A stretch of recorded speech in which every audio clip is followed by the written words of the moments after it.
I don't know what long-term, medium-term is for you, Tim, but I thought last time you were on, we were above 20, and I thought you said we were going to stay in a range between 20 and 25. Was that did. for the next week I or so? did. How long? How long was that outlook for? For the year, my expectations for the year were, that we would base in around the 20 area, maybe fall to 18 at times, but we would see more frequent pops up to the 30%. Well, what does it mean? It just no one expected this 20% in 3 weeks on the S&P, so that took us down to 14. Sure, the January Fed meeting was a watershed event for the markets, right? They really set the tone for risk this year. We're looking at, if you look at Fed fund futures, you're looking at no rate hikes in 2019 priced in, and a cut priced in late 2020. So we've really done a 180, and I had it, the Fed has always been very important, and it just is a constant reminder that the Fed is important. The words patience and the word and the balance sheet language that they gave us have been the biggest movers of it. It caught everybody by surprise, and here we are at lower ranges in around the 14 area. I think true complacency is sub 10, and I don't think we're there.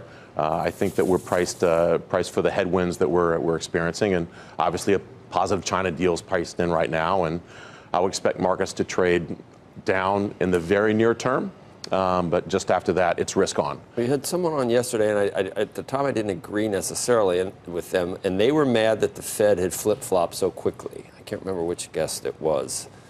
That they sort of just kowtowed to the sell-off, the December sell-off, and immediately changed their entire perspective. And it looks like, and I said, well, what do you do when facts change? Maybe that was a good thing. But you just said, like, we know what the Fed's going to do for the rest of the year. I'm worried they could flip-flop again, and that is a risk. That if they don't really have firm convictions about things, they could go back to hiking again if things continue to go well. Well, they certainly.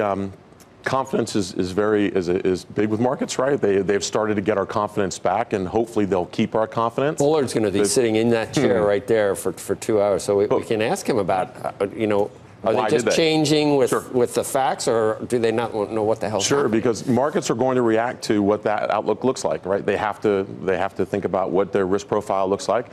What we've seen recently is everybody that exited the market into year end has been meeting with hedge funds and everybody, all other asset managers, trying to get back into the market. So they missed it. They're angry that they missed it, and they're coming back in. And the Fed's given them every reason to be back in.